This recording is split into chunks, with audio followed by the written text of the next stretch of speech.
Ndabahaye mwiriwe mwese bakunzi ba Burundi News Publication, nizeye ko mumerewe neza aho muri mu ngo zanyu, duteramanye muri kino kiganiro nizera ko murindiranye ibishika ijambo rya jambo mu buzima bwawe. Uno munsi turi kumwe na Patiri Ferdinand. Ndagize mwiriwe Pati. Mwiriwe neza. Ego, nizere ko namwe mumerewe neza. Yego cyane. Turanabakengurukiye ko mwatwitavye. Murakoze. Ego, ngira mwo kwidondora gatoya. Jewe nitwa Patiri Ferdinand Uwimana, muri diocese nkuru ya Bujumbura, nkaba ndanguriye ubutumwa muri paruwasi Muvyeyi w'Ikigongwe mu Kanyosha. Rero mu ijambo rya jambo uno munsi tuza gusangira ijambo dukura muri Yohani kigabane ca 17 kuva ku murongo wa 20 gushika ku murongo wa 26. Yezu arasabira abamwemera.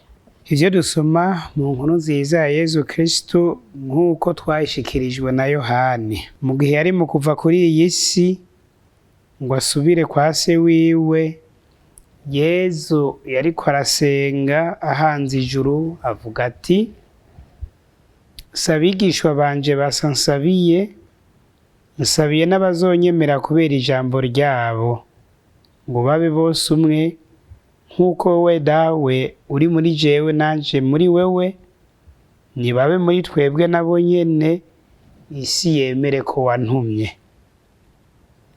Narabahaye ubu ni nahazo wampaye, ngo babe umwe nk'uko turi umwe, jewe mbe muri bo nawe muri jewe, maze babe umwe rwose, ubumwe bwabo bwuzure, kandi isi imenye ko wantumye, kandi ko wabankunze nk'uko wankunze.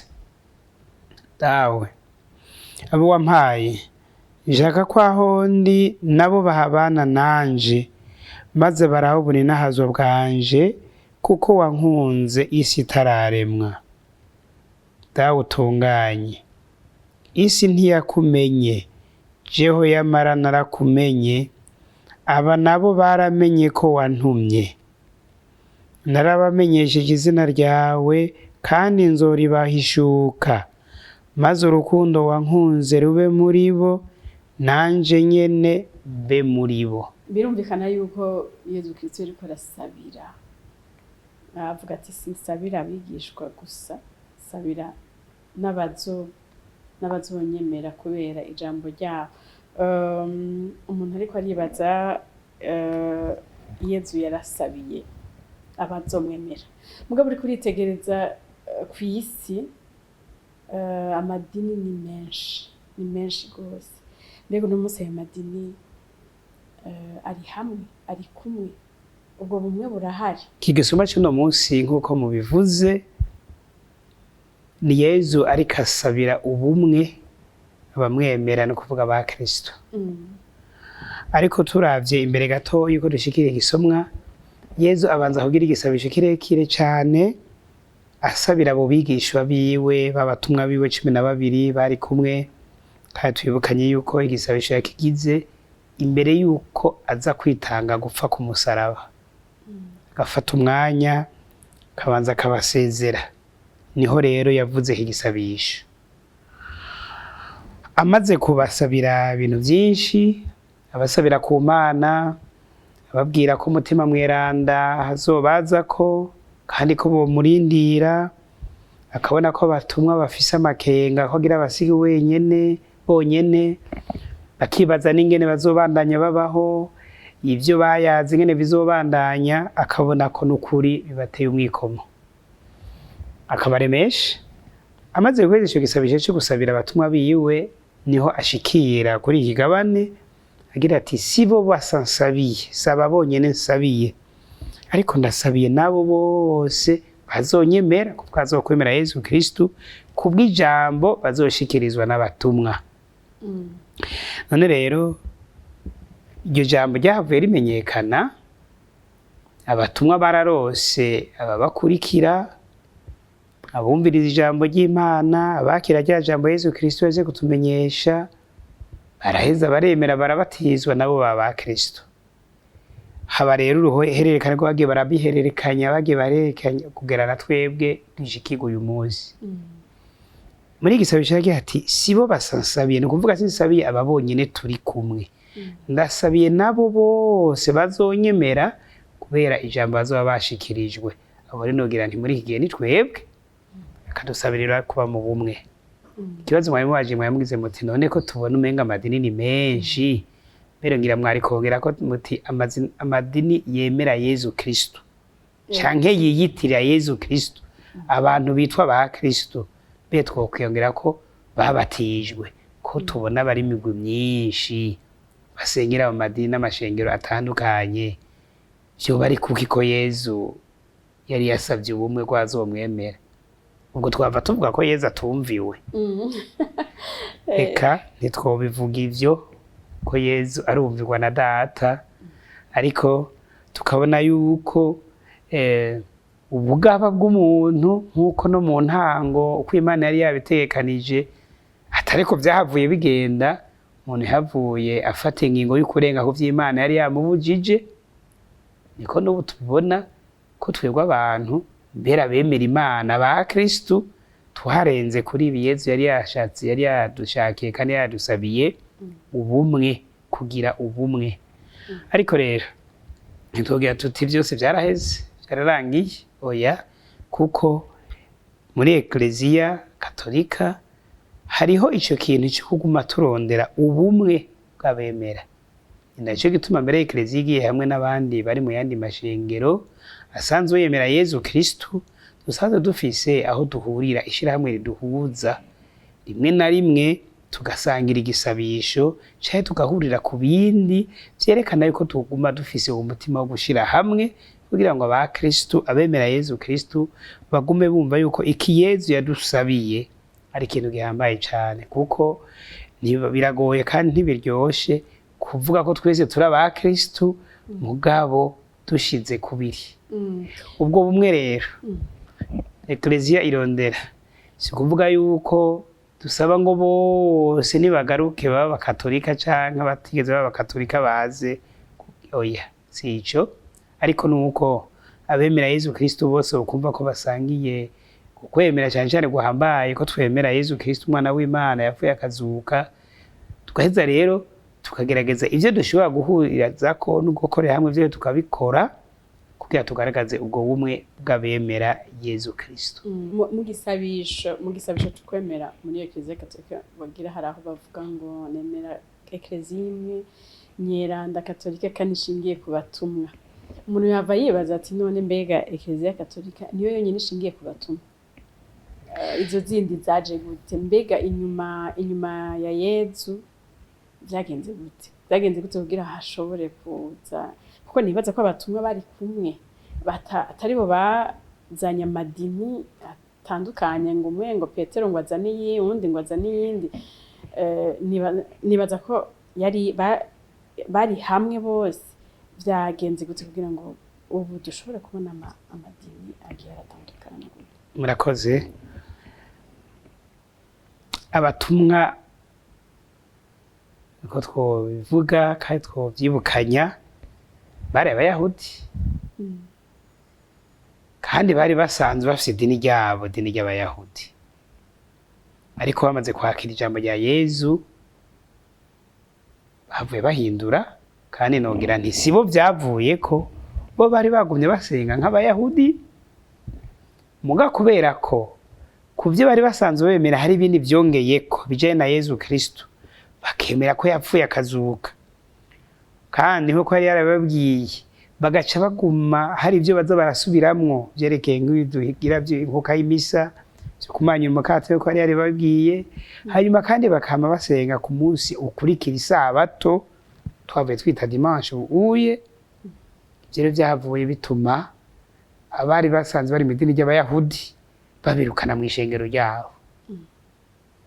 Bagize bati ibyahe byose mwebwe ntimucemera nk'ivyo twemera, hari ibindi bintu muzigaye mwongera ko tutazi.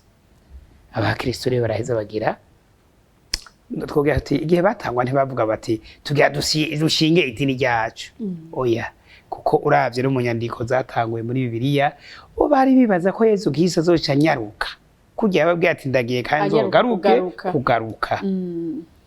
Umengo bambaze nk'abatangaye babonye umenga ari karateba.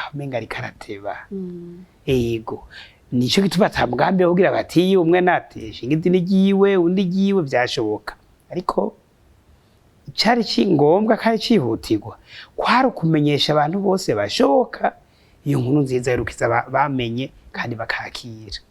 Cyo gituma nk'ubu mu gisoma ca mbere cy'uno munsi batubwiye ingene vyagenze ivy'urupfu k'umukristo wa mbere. Umuntu yapfuye azira ukwemera kwe nk'umukristo, uwo nawe si umwe muri ba batumwa Yezu yatora. Mbere womengo biratangaje, n'uwitwa Stefano, uwo nawe yari umudiyakoni, ari mu bakiriye ukwemera mu nyuma, atabanye n'abatumwa, atabanye na Yezu Kristo. Arakira ukwemera, arabatizwa, atorwa muri ba badiyakoni 7 ba mbere. Muga yahavuye ari we wa mbere atangura gupfa azira kwemera Yezu Kristo. Stefano rero amaze kwicwa kandi azira ko yemera Yezu Kristo, abakristo rero bahavuye baca bahunga, barashwiragira, baja mu bigwati no mu bisagara byinshi. Iyo bashitse baca bashika bigisha ijambo ry'Imana. Baraheza rero niko ekleziya cyangwa kwemera ko abakristo kwavuye gukwiragira mu bindi mihingo. Nayo ubundi abakristo bari Yerusalemu honyene. Bagiye rero bakigisha bagakwira iyindi mihingo y'isi gushika mbere Pawulo mweranda ashike i Roma, ariho hari umugwa mukuru w'isi ico gihe. Wewe yagira ati ninashobora gushika i Roma, kuva i Roma bizokoroha ko dushobora kwigisha ijambo ry'Imana hose dans tout l'empire yari ihari. Yego yavuye abishika ko rero ijambo ry'Imana rishika rero henshi hashoboka bivuye kuri ivyo, ariko gushikaho bose bari abakristo kandi bari muri iryo dini twava twita idini, bo bagiye bavuga ko ari umuryango ekleziya, basangiye kwemera kumwe. Ivyo rero biraheza biragenda, ariko mu mwaka w'1054 niho hatanguye kuboneka ukutumvikana kwa mbere kw'abakristo, gushika yaho abemera Yezu Kristo baja mu migwi ibiri. Hagumye haboneka abakatolika nabo bavuye bita ba orthodox. Ivyo rero byari bifatiye gusa ku mico n'imigenzo y'abantu, kuvuga ntibahinduye ivyo bemera, naho mu nyuma hariho bike bagiye batumvikana ko. Mugabo ahandi ni ukuvuga ni nk'uko hari ekleziya yo mu buseruko l'Orient na ekleziya yo mu burengero iburaya. Nubu irahari. Egome kandi yahavuye ikwira no ngaho iwacu iriho. Ego Eglise Orthodoxe. Rero ivy'abaporoti bihava biza aribo bakristo bemera Yezu Kristo, mugabo bakaba bifise handi madini, byo biza bitevye mu kinjana ca 15 ca 16. Bagaheza rero bagatangura abambere, ariko abo bahavuye bavamwo benshi ku buryo ubu mbere vyo togora no kuvuga amadini yemera Yezu Kristo ariho ingana ni menshi cyane. Mugabo ubwa mbere ko tuvuze muri ayo yose nta nimwe yatanguje n'abatumwa iyo siyo yari ngorane, n'ababakurikiza iyo yari ngorane. Umva iyo ngorane igiye kuboneka haciye ibinjara birenga 15 abemera Yezu Kristo bose kw'isi yose bemera kumwe. Ego ugiye uraraba amadini ingene yagiye aravuka mbere naho mu gihugu ingene zaravuka, havuka idini hanyuma ugasanga haravutse irindi shami gasubira irindi. Muri make ubumwe ubusambo kwa gutandukana kuza gute, ni iki no mu bantu basanzwe gisambura ubumwe? Navyishe mu ijambo rimwe ni igicumuro. Nta kindi gituma abantu bashira kubiri atari igicumuro. No kugira ngo ayo madini y'abaporoti avuke aho mu ntango, naho nyene habaye igicumuro. No kuvuga ko habaye kutumvikana muri ekleziya, kuko abaporoti ba mbere, uwatangwa abaporoti ba mbere ari umupatiri. Agize ati jewe ibi nibi ntavyo ntegera, hanyuma kandi ababijeje batemeye kubihindura, jewe ndagiye. Kuvuga abo tuvyumva kumwe rero nibankurikire. Niho hava n'iryo zina ry'abaporoti. Tubivuze mu rurimi rw'igifaransa abaporoti bivuga les protestants. Tubivuze mu kirundi kuvuga abavuze ati ibi ndavyanse. Ibi nahora nemera ubu ndavyanse. Rero abambere nibaza ko intumbero kutarugira ngo bahindure byose. Oya, muga uko vyagiye biragenda imyaka igenda yakurikirana niko bagiye baza barahindura ukwemera dusanga ego turemera Yesu Kristo twese, muga hariho bimwe bimwe tugishobora guhuriza ko ahantu bavuga ko ivyerekeye nk'amasakaramentu.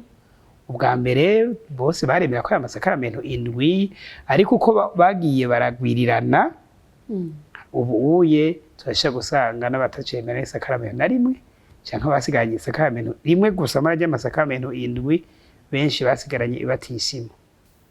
Ego. Iyo muvuze ngo igicumuro nico gisambura ubumwe, umenga no basaba nk'uburorero bw'igituma hasambuka ubumwe. Simvuze muri ekleziya gusa canke mu bemera gusa, no mu bantu canke mu gihugu, mu kibano, nibiki cane cane bituma ubumwe, ivyo bicumuro bituma ubumwe butabaho. Ego, ivyo bicumuro bisambura ubumwe hagati y'abantu canke ubwo ba Kristo, twovuga nk'icambere amaronko, katima guhamira amaronko, ni ukuvuga abantu bari basangiye ibintu bikabananira kubisangira uko bategerezwa kubisangira.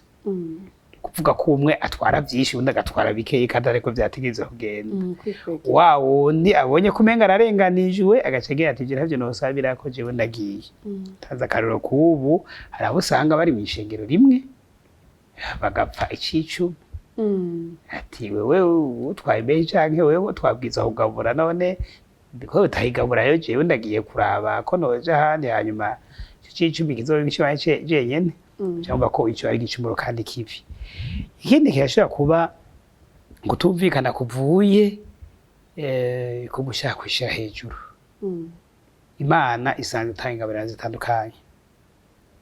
Mw'ishengero barashobora kuba bari kumwe, hanyuma abakristo canke abayoboka iryo shengero ugasanga bakunze naka ati niwe yigisha neza. Uwundi nawe agaca agira ishari ati oya ntibikunda ko twogumana kuko umengo bose niwe bemera gusumba uko bemera jewe. Ugasanga n'ivyo birashoboye gutuma bagira bashobora gutandukana, no kuvuga n'ivya gicumuro c'ubwishime canke co kudashaka umwe wese kwemera ingabire n'uwundi yoba afise. Uwufise iyo ngabire nagahava aca abona yuko ari wasumba bose, ugasanga ari nko mw'ishengero kanaka bamubwiye bati ibintu wobigenza uku n'uku n'uku, nawe agaca avuga ati oya kubera vy'ingabirano sinshobora kwemera ivyo bambwiye kuko naho nobirenga ko jewe nguma mfise abankurikira. N'ikindi gicumuro nakandi karoro k'igicumuro mva novuga gatuma abantu bashobora gushira ku bintu vy'amadini mu buzima busanzwe naho nyene. Uko kwikwegerako biraba intandaro yuko abantu bashira kubiri. Mu muryango abubakanye ivyo turazi ko babipfa, vyanse ko bumvikana ku vy'amatungo basangiye, n'urugo rurashobora gusambuka. Kakarero ka kabiri natanga kubwishime, kukwanka guca bugufi, kukwanka kubwirwa cyangwa kwanka kwemera ati uyu niwe yovuge n'ibintu bigenda. No mu rugo nuko, no mu kazi nuko abantu bashobora usanga bahamana no kazi bigatuma bamwe birukanwa canke bagirirwa nabi kubera ico, kubera babone kumengo naka bavuga ko ari bakora ibintu neza, none rero urumva ibintu gutyo ugasanga abantu bashize kubiri atakinivuye atatagohitima kubwishime kuko kwemera ingabire n'undi afise cyaye kamaronko kushaka kwikwegera ko vyose kandi byari by'umuryango abantu bosangiye. Ego wihweje kwisi hose ubu urabona by'ukuri ko ubumwe buratirigana ahatari hake, turetse nka henshi aho banagwana bageraho haba ingwano. Urabona ko umenga by'ukuri ugereranije ngira nk'ufata akavuga ati agaharura ati kwijana aho ibihugu bigifatanye mu nda canke imbere no mu madini aho bumvikana, usanga ngira ngo usanga kwijana ari tworonka igiharuro gitoyi. mbega none ubu umuntu yabavuga ati none Yezu ntagidusabira mubona by'ukuri hokorwa iki kugira ngo ahantu hose bishoboke ko haba ubumwe urumva ko umwe buhera hasi buhera mu muryango bukazuwe gushika kure hokorwa iki nizihe mpanuro mwotanga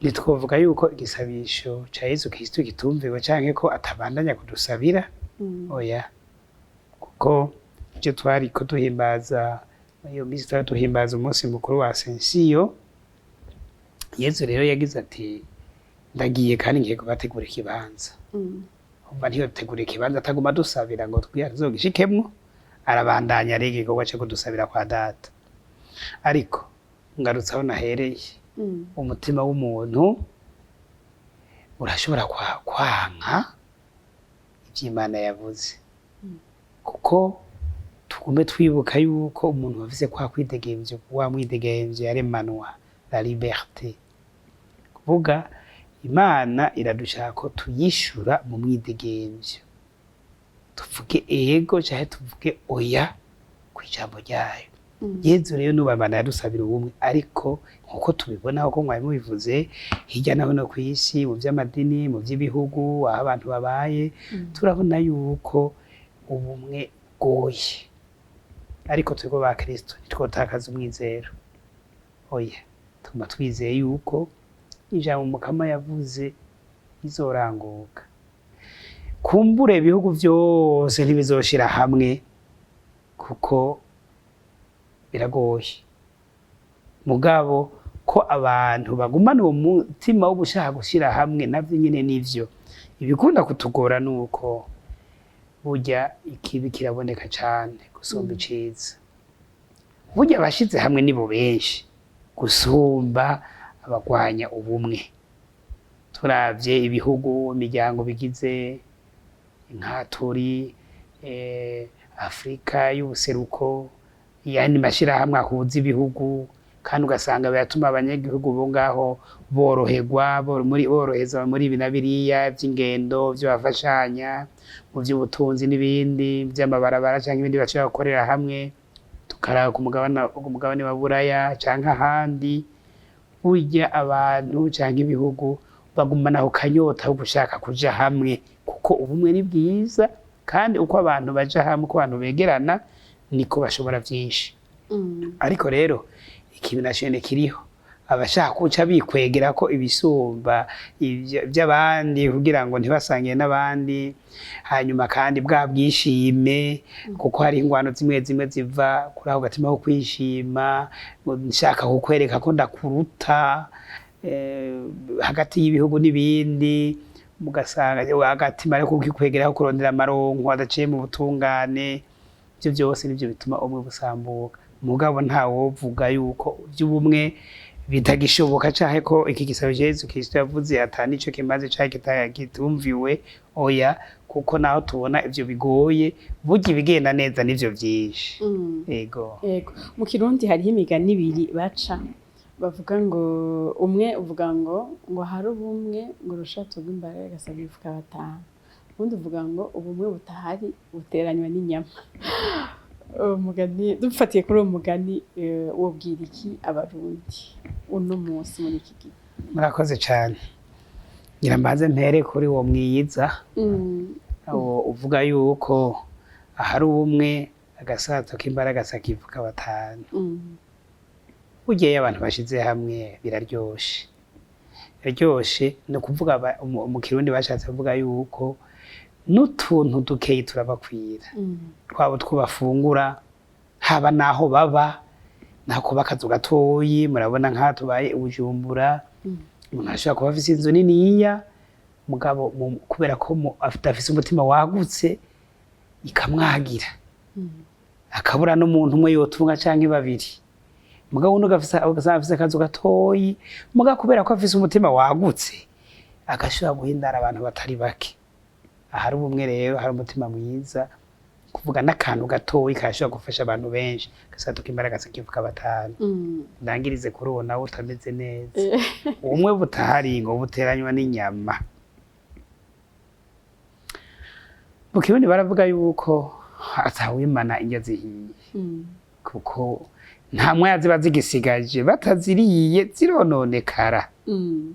N'inyama naho ziryoshe kugira ngo ziteranye abantu bacanemwo, ari za ndya zihiye uno munsi barya ejo zikazaheze, niho bashatse kuvuga bati ni ukuri iyo abantu basanzwe badashyize hamwe bateranywa n'akantu gatoyi barapfa n'agaheze, akantu katari kubateranya bavuga ati izo nyama n'ejo nzozirya cyane na cyane zizoboneka batuzisangire zirashobora kubateranya kubera ko ubwonko butari buhari. Nshaka kuvuga yuko iyo abantu batiyumvanamwo badashyize hamwe akantu gatoyi gusa karabateranya. Twobibonera nko mu rugo, bashobora gusanga abantu bariko barashwana kandi bakagera kure bapfuye akantu gatoyi gusa ngo ndavye nabi. Uwa ndavye igitsure kandi ukumuraba igitsure ntacyo vyari kumugira, mugabo kubera ko hari ibindi bintu bitagenda neza ico cyo rashaka kugihera ko induru ugasanga zashize kure. Ego. Ego. Mu kurangiza ijambo rya jambo twasigarana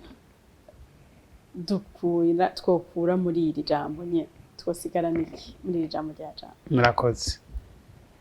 Iki gisabo cya Yesu Kristo ni ciza kandi twokigira gwacu, natwe tugasaba ubumwe duhereye ku bumwe bw'abemera, ubumwe mu gihugu cacu, ubumwe mu miryango, ubumwe hagati y'ibihugu. Ubumwe ni bwiza, iyo hari ubumwe abantu bose baroroherwa kandi bakagira amahoro. Turavye nk'ibihugu ibi n'ibindi bidafise imigenderanire myiza, ivyo abantu bahomba ni vyinshi cane. Iyo ibihugu bishize hamwe ivyo abantu bunguka ngene boroherwa biraryoshe. None rero ijambo ry'Imana ry'uno munsi dufashe kumva ko ubumwe ari ikintu dukeneye cane, twoguma dusaba kandi tukirinda ibyo byose biza gutosekaza ubumwe. Navyo nabivuze nimwe byo kwigungirako, byo kwikwegerako byose, nimwe byo kwishira hejuru, nimwe byo kutemera ingabirano uwundi afise, nimwe byo gushaka ko byose ari jewe noje imbere kandi ico kibanza ubundi nawe yaragikeneye. Mwese tukagerageza gukura mu nzi ivyo byose tubona ko vyotosekaza ubumwe. Tuvyogenda gute? Hagize ivyo abantu badahurizako vyohaza va bisambura ubumwe. Uko ijambo ry'Imana tubwira nuko twokwicara hamwe tukabiyaga bitarinze gushika kure, hanyuma tugatora inyishu twese kugira ngo ubwo bumwe bubandanye. Ego, ndabakengurukiye cane Pati. Murakoze cyane. Ego, nizeye ko n'ikindi gihe tubatumiye muzoteba kubivuga. Ego, murakoze cyane. Ego, mwese twari duteramanye. Ntaco nokongera ko kuvyo umusaseredoti yavuze, ariko ico nagira mvuge nuko umwe wese ahari yoba uremesha ubumwe, uremesha amahoro.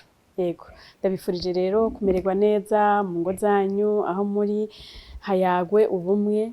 Ego, bandanye muhimbaza neza, murangiza neza umunsi w'Imana. Turabashimiye cyane naho kubimanitse.